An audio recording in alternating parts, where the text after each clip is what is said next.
Greetings, Saberites. Nonynous here. Today we're going to do something a little different. We're going to have to jump universes. It's something that I've been threatening to do for a while now, but I feel it's time in this new year that we're going to have to bite the bullet. So, join me. We are now going to be talking about Star Trek.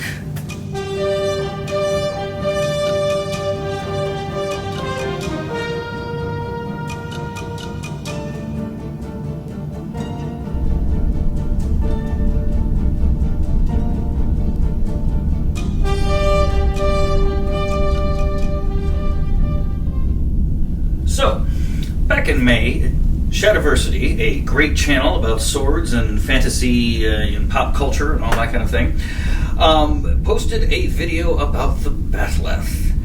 And I felt I needed to respond. I've been thinking a lot about this, weighing the pros and cons of doing it, so we're trying it and seeing how it works, since it's not exactly in the normal milieu, but there's a lot of overlap here. This is going to be a kind of nerd pickfest here, and Shad himself actually talks about it in his video. When you're really picky, and I like to be really picky because, look, I'm a writer. I like creating story and world settings and stuff like that. So this is one of the reasons why I'm so picky, because I'm this picky with my own stuff, okay? And by analyzing other properties and seeing what worked and what didn't helps me figure out what can work and what doesn't for my own stories. So, we've got that kind of on the table. So basically, I'm going to bring up things where I disagree. There's going to be a couple of points. We'll see exactly what does he say about the Bat'leth. But in this video, I'm going to be picky about one thing in particular, and that is the Klingon Bat'leth. The Klingon Bat'leth is a weapon that I put in the same category as the saber staff. Something that's going to have a lot of limitations in actual use. Is great for storytelling, is great for choreography, all of that kind of thing. And so we're going to agree mostly on that. I'm not going to argue that the Bat'leth is an awesome weapon, or that it's this, that, or the other, or that's even a really good weapon. My argument is going to be that it doesn't even matter. And that's not just from a point of view of enjoying it, but also from a realism point of view. It doesn't matter if it's a good weapon or not for it to be realistically in the place it is with the Klingons.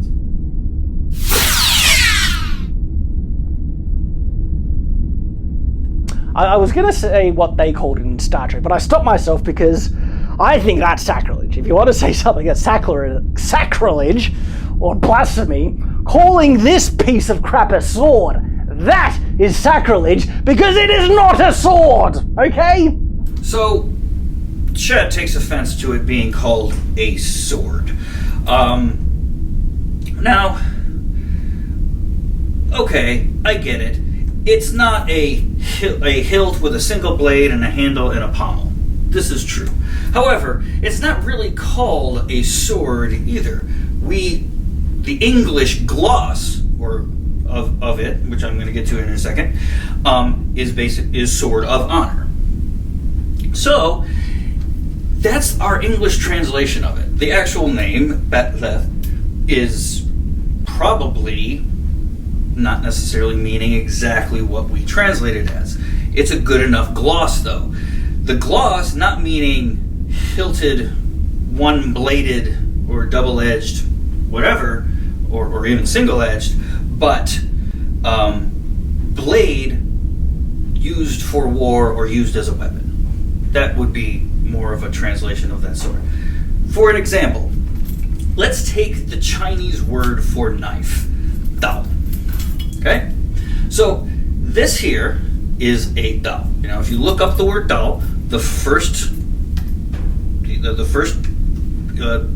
dictionary definition, which we call a gloss, is knife, because that's the most common use of the word today. Okay? Now, even though this is a dao. Dao does not mean knife. That is just the English gloss of the word dao, right? And so when people are quickly doing translations of this, that, and the other, they will slap dao onto the end of it. Now, dao means any instrument used for cutting. Okay? Now that means a knife like this, the traditional Kung Fu dao here, oxtail dao. Right? This is a knife. These are knives. More knives. Knife, knife, and so on and so forth.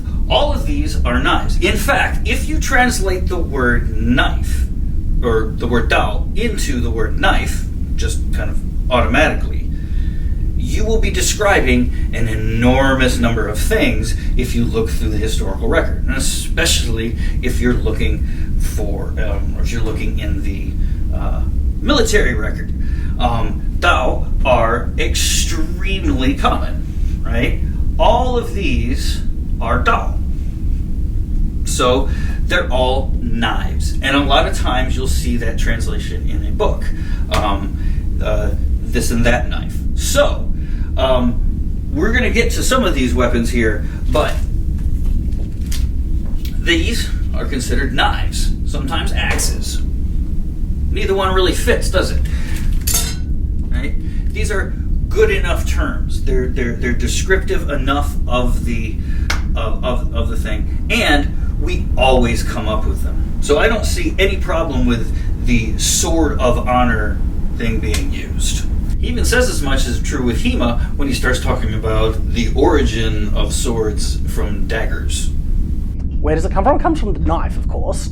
A knife is just a utility tool. And if you look into medieval, swords and stuff like that, there are even swords called knives. The mess up, if you don't know.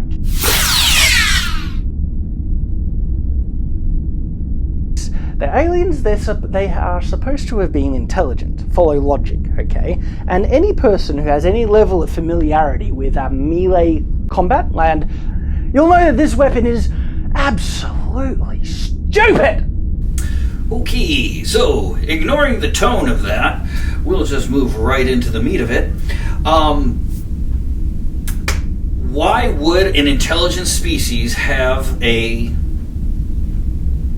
weapon that is, of course, not usual, very unusual, and perhaps a little bit ineffective? Well, we'll get into a little bit more about that a little bit later with another point of his. But if you look at real world stuff, a lot of times it's going to look really, really bizarre, right? Until you investigate it a little bit. If you investigate it a little bit, you might find out that it's for one purpose, and one purpose only. Very, very specialized, something like that. Good example is French grips and that kind of thing on fencing foils. Really, really bizarre looking. But if you're looking for really, really bizarre looking blades, look to Africa. Africa has some of the wildest looking blades you have ever seen. And it stretches your credulity to think of them as weapons, right? Until you start looking into it. This crazy looking blade right here is actually a throwing weapon, right? And all of those little protrusions are put there so that when you throw it and it tumbles around its balance point, it will inflict damage no matter where it hits you. Okay? So that's not something that's readily available just looking at it, right? Our perspectives and our biases are going to shade everything that's there. So intelligent species come up with weird weapons all the time. He also mentions this, and we're going to get to that when we talk about some of the specific strange weapons. But there's a whole lot of reasons why a weapon can be chosen. And for this one, we'll get into this a little bit later, is that it's obviously ceremonial, very ceremonial, and is very tied to their heritage. Klingons are all into battle and honor and stuff like that. It could be adopted because it's hard to use, because it has these limitations and all of that. But we'll get into the meat of that here in a little bit.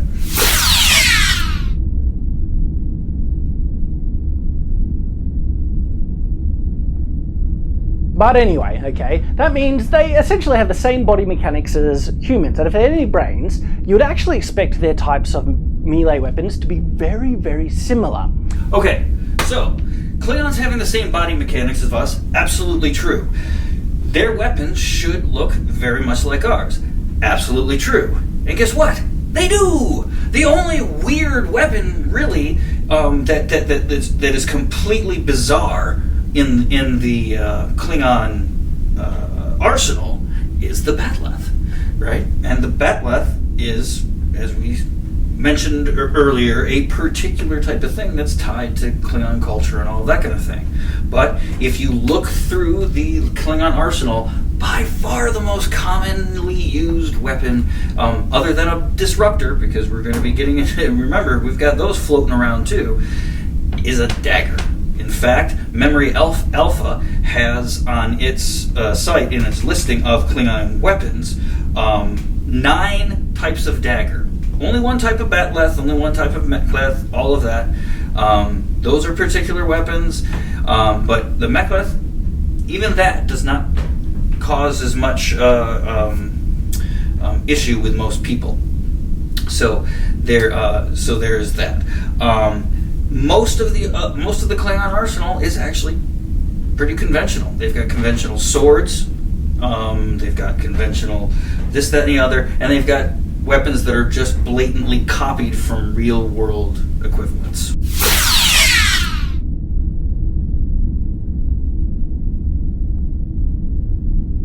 But what I'm saying here is the bat'leth is a profoundly inefficient design in regards to its weight distribution and also its practicality. Very weird and wacky weapons have been invented and used in the past, so I'm not saying weird weapons can't be used. What I am saying, the weapons that end up being the most used and most prominent ones are the weapons that are the most effectively and elegantly designed. Okay, so here is the point. Practicality is not the only criteria by which weapons become iconic within a culture.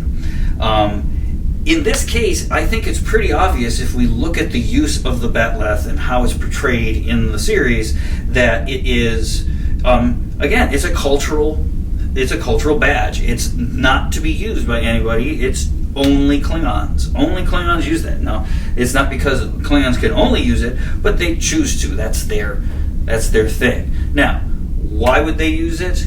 And how do they use it? Most of the time, it's used bat'leth to bat'leth, or against some poor slob who is unarmed, or not armed with something that can defend against a bat'leth. Either they've run out of charge in their phaser or whatever gun they're using, and they're in close combat, and at that point, it doesn't matter what you're using. You can use a sharpened brick if you want, and you're getting through there.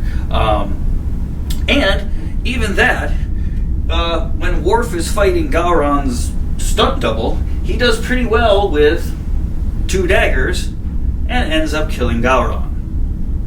So there's that.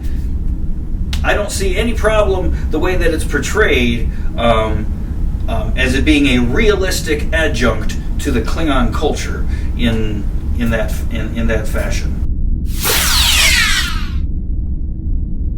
Design being a single-hand weapon that can be used for parrying, trapping, but also slashing, cutting, and offense. There are much more efficient weapons to achieve this purpose than this Crescent Moon weapon, which I really think has been made just to look fancy, not for true efficiency and practicality.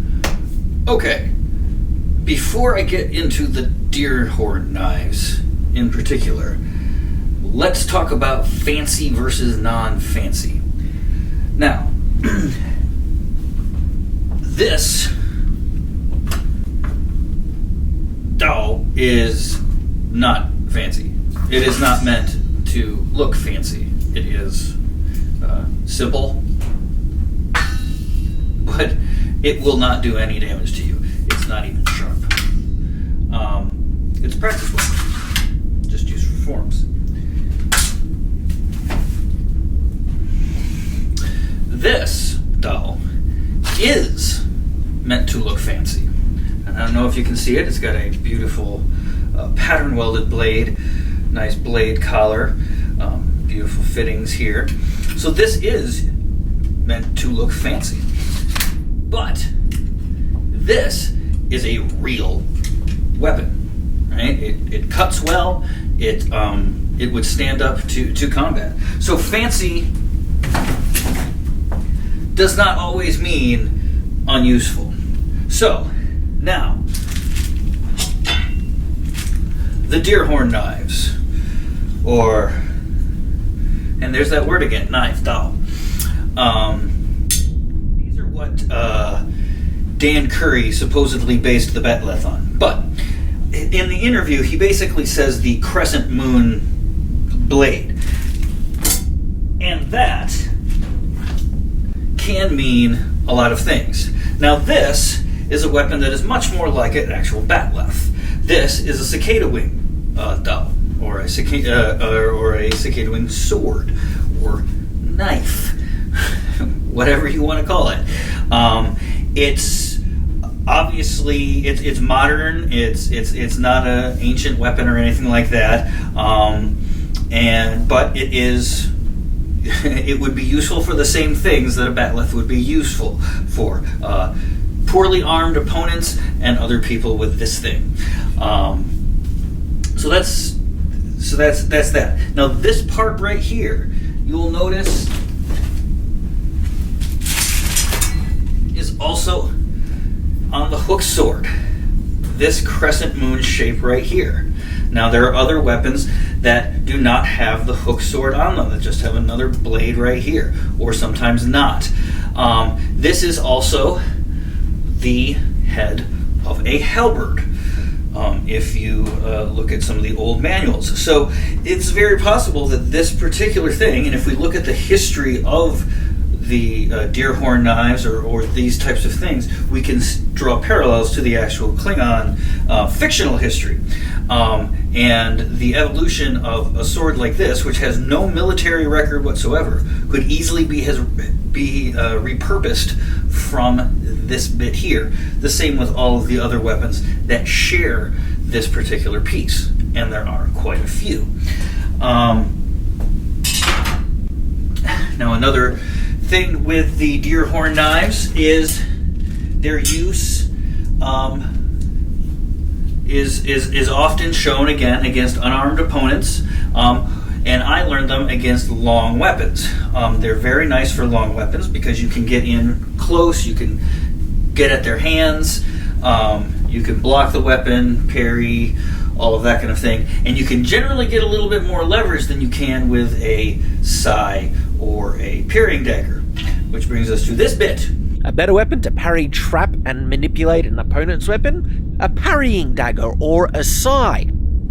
Sais, parrying daggers, and those types of forks did exist in China, and they coexisted with these types of weapons. Just because there is something that you would deem better in a particular situation doesn't mean that somebody else isn't going to come up with a different solution to the same problems. Now, I don't necessarily think they are the same problems, because people still used the sai or the fork, or whatever you want to call it, the jite, the yen. There's lots of names for them. I don't think those are the same as the Deerhorn knives. The Deerhorn knives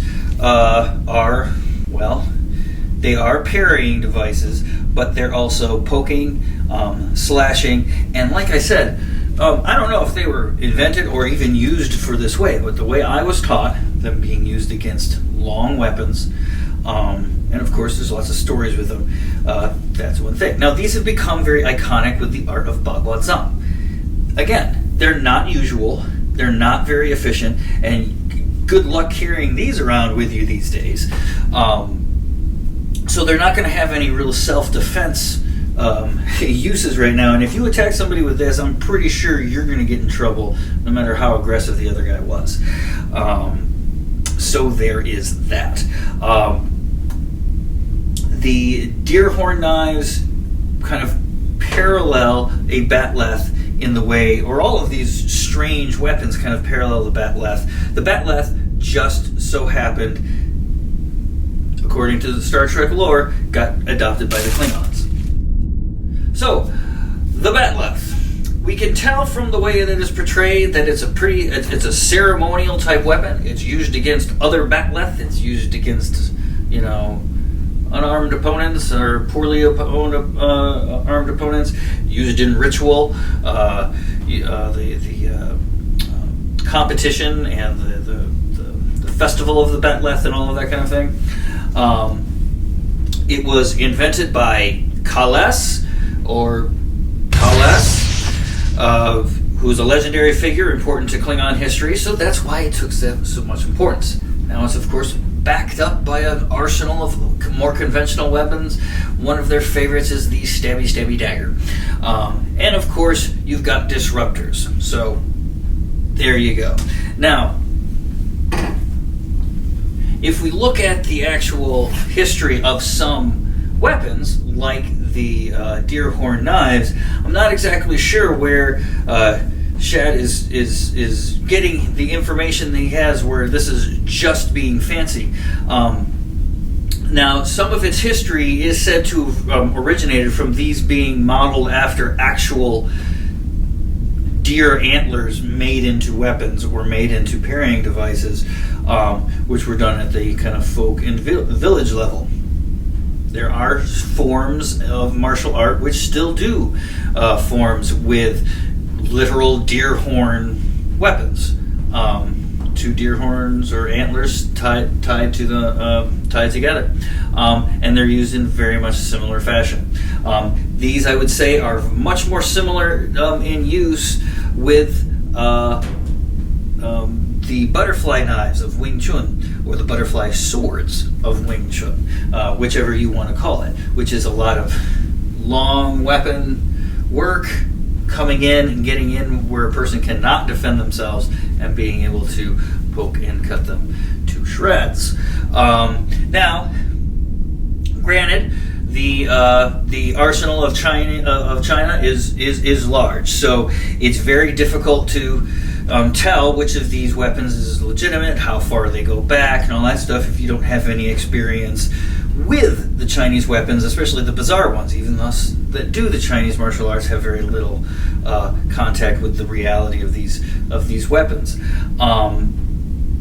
But something like this has a bit of a history that can be traced, and it has similar moves and usages to other weapons which are more common in the Chinese arsenal.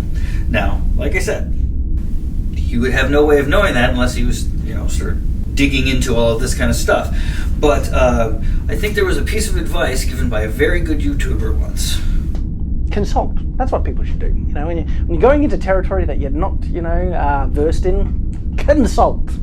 So, that's it for me. All in good fun. Like I said, I love Shad's stuff. I love Shadiversity. You should check him out. He does great stuff. Links in the description, of course, the original video and all of that. I will leave you there, and we will return to our galactic roots very, very soon, so stick with us. Until then, Happy New Year, and Happy Savory.